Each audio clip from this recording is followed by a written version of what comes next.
تعلیمی نظام اس مقصد کے لیے ڈیزائن نہیں ہے کہ اللہ نے ہمیں جس مقصد کے لیے پیدا کیا ہے اس مقصد کے لیے ہمیں تیار کر دے. اللہ نے ہمیں جس مقصد کے لیے پیدا کیا ہے اس مقصد کی خاطر میں اپنی زندگی کھپاؤں. ایجوکیشن سسٹم اس مقصد کے لیے ڈیزائن نہیں کیا گیا، بلکہ ایجوکیشن سسٹم ایک بچے کی خودی کو بالکل مار دیتا ہے. اقبال کا بڑا خوبصورت شعر ہے،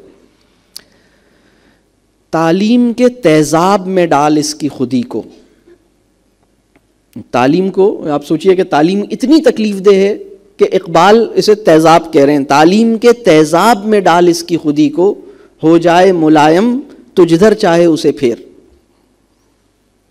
ایک اور موقع پہ اقبال کا بڑا خوبصورت ایک اور شعر ہے، گرچہ مکتب کا جواں زندہ نظر آتا ہے. مکتب کا جواں اسکول بوائے، گرچہ مکتب کا جواں زندہ نظر آتا ہے.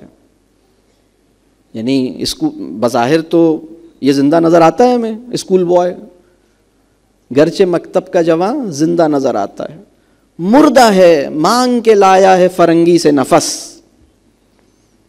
بِأَيِّ ذنب قُتِلَتْ. آپ سوچیں کہاں ہم پہنچے ہوئے ہیں. تو ہمیں بچے کو ریلیکس کرنے کی ضرورت ہے، اس معاملے کو تعلیمی صورتحال کو آسان بنانے کی ضرورت ہے، اس سے راضی ہونے کی ضرورت ہے، اپنا تعلق اس سے بہتر کرنے کی ضرورت ہے، اور اپنے مزاج کے جبر سے اس کو بچانے کی ضرورت ہے. اور اگر آپ ان چیزوں کو مطلب کریں گے تو یہ معاملہ بہتر ہوگا. دیکھیے ایک تعلیم کے حوالے سے اس وقت کا جو نظام ہے نا، اس کی پریشانی یہ ہے کہ بچے کو صحیح جواب آتا ہے یا نہیں آتا. اس کا جواب غلط ہے، اس کا جواب صحیح ہے، اس کا جواب غلط ہے، اس کا جواب صحیح ہے. بلکہ میں تو یہ کہتا ہوں کہ وہ بچہ جس کے بارے میں آپ کو یہ شک ہو کہ میں اس سے سوال کر رہا ہوں اور ممکن ہے کہ اس کو اس سوال کا جواب نہ آتا ہو، اس بچے سے سوال نہیں کرنا چاہیے. میں آپ لوگ یہاں بیٹھے ہوئے ہیں، میں آپ سے کوئی ایسا سوال کروں جس کے بارے میں مجھے یہ شک ہو کہ آپ اس کا جواب نہیں جانتے ہوں گے، اور میں آپ کو کھڑا کروں، میں آپ سے کہوں نہیں آپ پلیز کھڑی ہو جائیں یا آپ کھڑے ہو جائیں اور مجھے یہ بتائیں کہ پاکستان کا فلاں جو تحریک پاکستان میں فلاں کام کس نے کیا تھا، یا فلاں سائنس کا یہ کانسیپٹ بتائیں. تو یہ شرمندہ کرنے کی اپرچونٹی پیدا کر رہا ہوں، شرمندہ کرنے کا ماحول ہے. اور ایک اور بات ہے، جب ہم بچے سے کوئی سوال کرتے ہیں نا، دیکھیں بچہ جب ہم سے کوئی سوال کرتا ہے تو وہ ہم سے اس وقت سوال کرتا ہے جب اس کو اس سوال کا جواب نہیں پتا ہوتا. وہ ہم سے وہ سوالات نہیں کرتا جس کے جوابات اسے آتے ہیں، اور وہ یہ سمجھتا ہے کہ ہم بھی جب اس سے سوال کر رہے ہیں تو شاید ہم بھی اخلاقی طور پر اتنے اچھے ہیں کہ وہی سوال کر رہے ہوں گے جو ہمیں نہیں آتا. وہ حیران ہو جاتا ہے کہ ہم اس سے وہ سوال پوچھ رہے ہیں جس کا جواب ہمارے پاس ہے، اس لیے کہ ہم چیک کرنا چاہ رہے ہیں، ہم تمہیں ٹیسٹ کرنا چاہتے ہیں. تمہیں چیک کرتے رہنا ہمیں آبسیشن ہے چیک کرنے کا. اس سے ہمیں باہر نکلنا ہے. چیک کرنے کے لیے سوال، شرمندہ ہونے کا موقع، اس سے نکلنا ہے. بلکہ بعض اوقات کیا کرتے ہیں ہم، کلاس میں بچہ سوال کرتے ہیں تو کچھ بچے کہتے ہیں سر میں جواب دوں، تو ہم کہتے ہیں نہیں تم نہیں دو، تمہیں تو آتا ہے، تم دو جواب، اس لیے کہ مجھے پورا اندازہ ہے کہ تمہیں نہیں آتا ہوگا.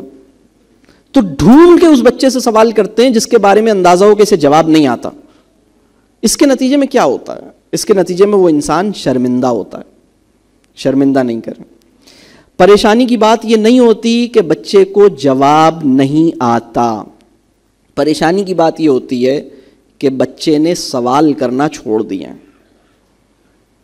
تعلیمی نظام کا فیلئر یہ نہیں ہے کہ بچے کو جواب نہیں آتے. تعلیمی نظام کا مسئلہ یہ ہے کہ اس بچے نے سوال نہیں، اس کے ذہن میں سوال پیدا نہیں ہو رہا ہے، وہ سوال نہیں کر رہا. یہ پرابلم ہے. ایک مجھے واقعہ یاد آتا ہے، فزکس کا ایک سائنٹسٹ ہے جس کو نوبل پرائز بھی ملا، آئزیڈر ریبی، ایک یہودی سائنسدان ہے فزکس کا ایک بہت بڑا. اس کو جب نوبل پرائز ملا اور اس سے یہ پوچھا گیا کہ آپ اتنے بڑے سائنسدان بن گئے، آپ نے اتنا کام کیا، آج آپ کو نوبل پرائز ملا، تو آپ کسے کریڈٹ دینا چاہیں گے؟ وہ کون بندہ ہے جس نے آپ کو اتنا بڑا سائنسدان بنایا؟ یہ سوال اس سے یہ اس طرح کے سوالات ایسے موقعوں پہ لوگوں سے کیے جاتے ہیں، اس سے بھی کیا گیا. تو اس نے جواب دیا کہ میری ماں ہے جس نے مجھے اتنا بڑا سائنسدان بنایا. تو اب جو جرنلسٹ بیٹھے ہوئے تھے انہوں نے پوچھا کہ اچھا کیا آپ کی ماں بھی کسی یونیورسٹی میں پڑھاتی ہے، وہ بھی کوئی پروفیسر ہے، وہ بھی سائنٹسٹ ہے؟ لوگوں کا خیال تھا کہ شاید وہ بھی کوئی سائنس فزکس کے اندر وہ بھی کوئی چیز ہوں گی، انہوں نے ان کو ٹرین کیا ہوگا. تو اس آدمی نے کہا نہیں، میری ماں جو ہے نا وہ کوئی اتھارٹی نہیں ہے، سائنس وائنس فزکس تو وہ جانتی ہی نہیں ہے، وہ سیدھی سادھی سی عورت ہے. لیکن اسی نے مجھے فزکس کا جو میں نے انوینشنس کی ہیں جس کے اوپر مجھے نوبل پرائز ملا ہے اس کا کریڈٹ اسی کو جاتا ہے. تو لوگ اور حیران ہوئے، اچھا تو انہوں نے کیا آپ کو، مطلب اس کا تو سائنس سے بیک گراؤنڈ نہیں ہے، اس کا فزکس مطلب وہ کیسے اس نے ایک عام سی گھر میں رہنے والی عورت نے کیسے آپ کو اتنا بڑا سائنسدان بنا دیا؟ تو اس بندے نے بڑی کام کی بات بتائی. اس نے کہا کہ جب ہم اسکول جاتے تھے اور میرے ساتھ اور بھی دوست اسکول جاتے تھے اور پھر اسکول ہم پورا دن پڑھتے تھے، پھر ہم واپس آتے تھے. جب ہم لوگ واپس آتے تھے اپنے اپنے گھروں پر تو سب کی مائیں بچوں سے جو سوال کرتی تھیں اور میری ماں مجھ سے جو سوال کرتی تھی، میری ماں مجھ سے وہ نہیں پوچھتی تھی جو دوسری مائیں میرے ساتھیوں سے پوچھتی تھیں. تو انہوں نے کہا وہ کیا بات ہے، وہ کیا پوچھتی تھیں اور تمہاری ماں کیا پوچھتی تھی؟ تو اس نے کہا کہ دوسری مائیں ان سے یہ پوچھتی تھیں کہ تم نے آج اسکول میں کیا سیکھا، کیا پڑھا. سب کی مائیں یہ پوچھتی تھیں تم نے آج اسکول میں کیا پڑھا، تم نے آج اسکول میں کیا پڑھا. لیکن میری ماں مجھ سے یہ نہیں پوچھتی تھی، میری ماں کچھ اور پوچھتی تھی. اور اس سوال کی وجہ سے میں دنیا کا اتنا بڑا سائنسدان بنا اور مجھے آج نوبل پرائز ملا.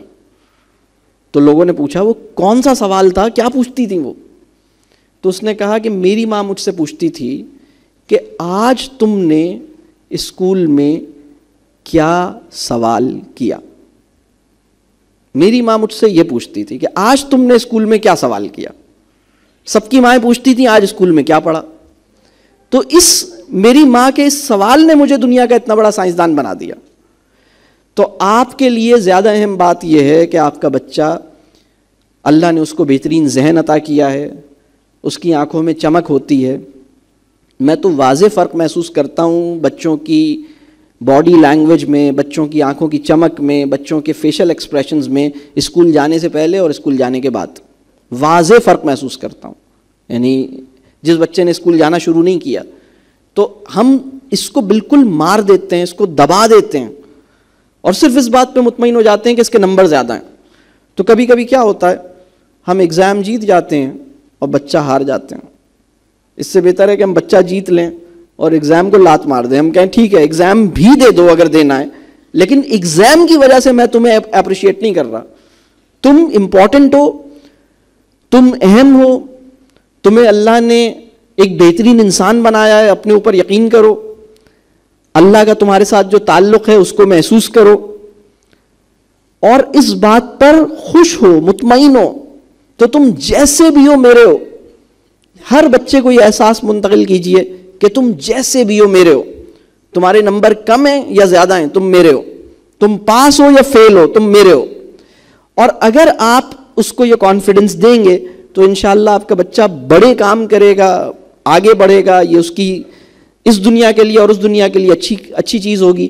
اور ایگزام جیسا چھوٹا ٹارگٹ بھی وہ اچیو کر لے گا. یہ ایگزام اس کے لیے کوئی بڑی چیز نہیں ہوگا انشاءاللہ.